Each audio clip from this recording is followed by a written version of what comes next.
Welcome, here I've got Samsung Galaxy A11 and I'm gonna show you how to turn on and off the camera location tags at this device. So at first we have to tap on the camera button to open it, and for now we are in the standard photo mode. From here let's go to the left corner to this button.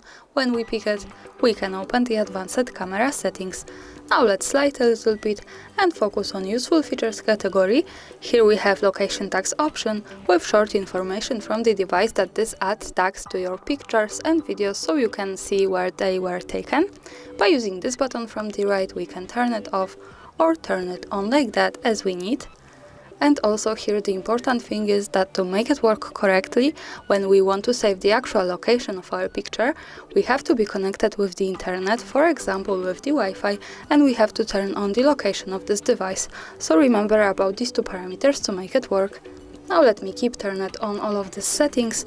Let's go back to the camera and take a picture.